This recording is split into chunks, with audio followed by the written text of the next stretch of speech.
দাক্ষিণাত্যে পল্লব রাজাদের আমলে আরবারদের উত্থান হয় এবং সপ্তম থেকে অষ্টম শতক পর্যন্ত প্রায় 200 বছর এদের সাধনা ও সিদ্ধিকে কেন্দ্র করে ভক্তিধর্মের প্রবাহ বিস্তার হতে থাকে।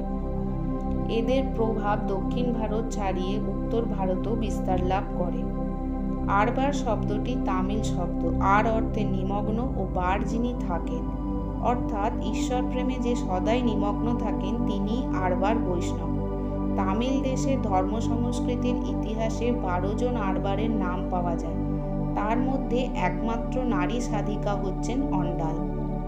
দাক্ষিণাত্যের একটি স্থান হল শ্রীবিল্লিপুত্তর। জায়গাটি তামিলনাড়ুতে।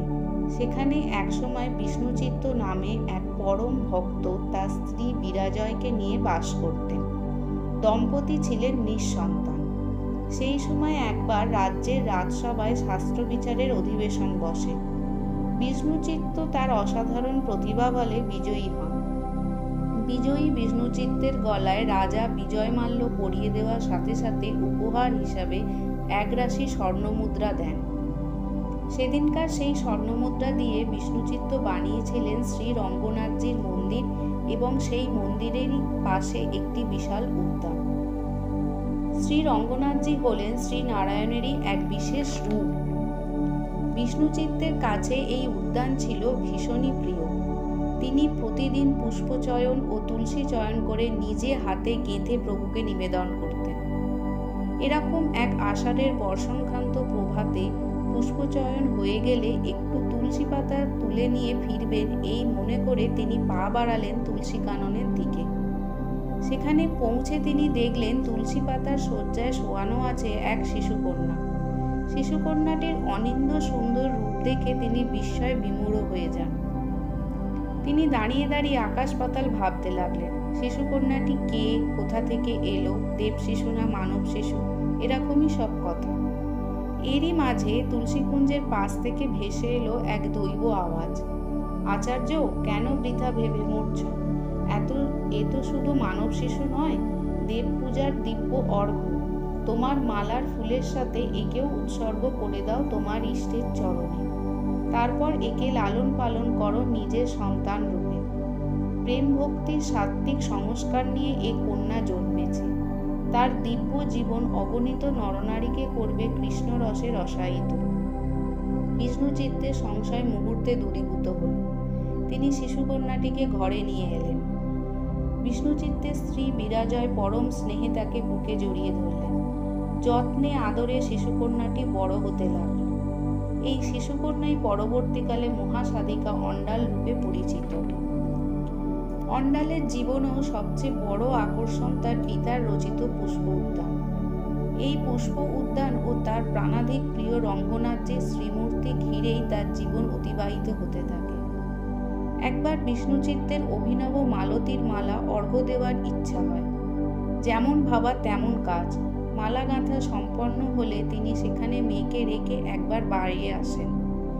এরই মধ্যে ঘটল এক মস্ত কাণ্ড। প্রভুর জন্য গাঁথা মালা অন্ডাল পরে বসে আছে। তিনি ফিরে এসে মেয়েকে তিরস্কার করলেন এবং নতুন একটি মালা গেঁথে প্রভুকে নিবেদন করলেন। প্রভুও যেন নাছোড়বান্দা। গলা থেকে ছিঁড়ে সেই মালা পড়ে গেল। সাথে সাথে দৈববাণী, তোমার মেয়ের পরা মালাই আমাকে প্রসন্ন করে বেশি, তাতেই আমি অভ্যস্ত হয়ে উঠেছি। শ্রদ্ধার মালা না দিয়ে এই প্রেমের মালাই তুমি আমার জন্য এনো। বিষ্ণুচিত্ত মালার রহস্য সম্পর্কে কিছুই জানতেন না। তার হুঁশ ফিরল এবং তিনি গদগদ চিত্তে সম্মত হলেন। কন্যা বড় হচ্ছে। তার সামনে স্বামী স্ত্রী মিলে বিবাহ প্রসঙ্গ উত্থাপন করায় সাধিকা অন্ডাল দৃঢ় চিত্তে জানালেন যে যতদিন তিনি বাঁচবেন শ্রী রঙ্গনাথের শ্রীকৃষ্ণ ও শ্রীকৃষ্ণ সত্তার ভজনই হবে তার জীবনের একমাত্র ব্রত। কোনো মানুষের সাথে বিয়ে করা তার পক্ষে সম্ভব নয়। এরপর থেকে শুরু হলো কৃষ্ণপ্রাপ্তির আসল প্রস্তুতি। গোপীরা যেমন কাত্যায়নী ব্রত পালন করেছেন শ্রীকৃষ্ণকে পাওয়ার জন্য, তেমনি সাধিকা অন্ডাল পালন করলেন তিরুপাবই ব্রত। কিন্তু তাতেও তার মন শান্ত হলো না। তুষের আগুনের মতন সাধিকার হৃদয়ও জ্বলতে লাগলো। পিতা বিষ্ণুচিত্ত স্থির করলেন স্থান পরিবর্তন করবেন, তাহলে হয়তো একটু ঠিক হতে পারে, কিন্তু কোনো লাভ হলো না। বিষ্ণুচিত্ত ঠিক করলেন আর ঘোরাঘুরি না করে শরণ নেবেন ইষ্টদেব প্রভু রঙ্গনাথের চরণে। কন্যাকে নিয়ে কিছুদিনের জন্য তিনি শ্রীরঙ্গমে অবস্থান করবেন। এখানেই অপেক্ষা করছিল সাধিকা অন্ডালের জীবনের সাধনার চরম প্রাপ্তি। অন্ডাল মনে মনে স্থির করছেন যদি তিনি রঙ্গনাথজিকে না পান তো কাবেরীর জলে প্রাণ বিসর্জন দেবেন। এরকম মনস্থিতির মধ্যে সাধিকা একদিন স্বপ্নে দেখলেন শ্রী রঙ্গনাথজি বরবেশে দণ্ডায়মান। পরের দিন এই স্বপ্ন সম্পর্কে অন্ডাল কাউকে কিছু বললেন না, কিন্তু সকালে ঘটল এক অদ্ভুত কাণ্ড। রঙ্গনাথজির প্রতীক বিগ্রহকে চতুর্দোলায় চড়িয়ে শোভাযাত্রা করে ভক্তেরা উৎসাহ ভরে এগিয়ে আসছেন বিষ্ণুচিত্তের গৃহের দিকে। সবার মুখে শোনা গেল মন্দিরের প্রধান পুরোহিত ও সেবকরা স্বপ্নযোগে এক বিচিত্র প্রত্যাদেশ পেয়েছেন। প্রভু জানিয়েছেন যে বিষ্ণুচিত্তের কন্যা অন্ডালের পাণিগ্রহণ তিনি করবেন। আজকের গোধূলিতেই সেই শুভক্ষণ, তাই প্রভুর প্রতীক বিগ্রহকে এখানে আনয়ন করা হয়েছে। তিনি যেন দয়া করে কন্যাকে সম্প্রদানে ব্রতী হন। মহা সমারোহে বিবাহ অনুষ্ঠিত হল। এমন দৃশ্য রঙ্গক্ষেত্রের নরনারীগণ কোনোদিন কখনো দেখেনি। বিয়ের পরদিন সাজসজ্জা সমারোহে অন্ডাল চললেন রঙ্গনাথ মন্দিরে। জয়ধ্বনিতে চতুর্দিক মুখরিত হয়ে উঠল। তার প্রতীক্ষাময় জীবনে এসেছে আজ চরম লগ্ন। নববধূ এসে দাঁড়ালেন মন্দির কক্ষে। সারা দেহ মনে জেগে উঠেছে সাত্ত্বিক প্রেমবিকার। মহাভাবের উদয় হয়েছে ব্রজরস সাধনা সার্থক সাধিকা অন্ডাল আরবারের সর্বসত্তায়। পুষ্পমাল্য হাতে টলতে টলতে প্রেমিকা চললেন রঙ্গনাথ বিগ্রহের সম্মুখে। প্রেমে উন্মত্ত প্রেমিকা বাহ্যজ্ঞান শূন্য হয়ে ছুটে যান মন্দিরের গর্ভগৃহে। মুহূর্তে ঝাঁপিয়ে পড়েন রঙ্গনাথ বিগ্রহের বক্ষপরি। হঠাৎ রুদ্ধ হয়ে যায় মন্দির কক্ষের সব দ্বারগুলো। ঘটনার আকস্মিকতায় সবাই হতবাক।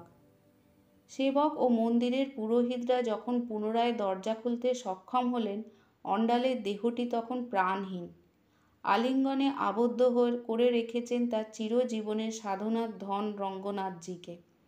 মরলীলা সমাপ্ত করে মহাসাধিকা প্রবিষ্ট হয়েছেন নিত্যলীলায়। রঙ্গনাথের ব্যবহারিক ও পারমার্থিক দুই সাযুজ্যই সেদিন লাভ করলেন অন্ডাল রঙ্গনায়কী। আজও শ্রী বিল্লিপুত্তরের মন্দিরে আষাঢ় মাসে তিরুয়ারিপুরম উৎসবের ভক্ত নরনারীর দল তাদের অন্ডাল আরবারকে অন্ডাল রঙ্গনায়কীকে অর্চনা করে পরম জাগ্রতা দেবী রূপে।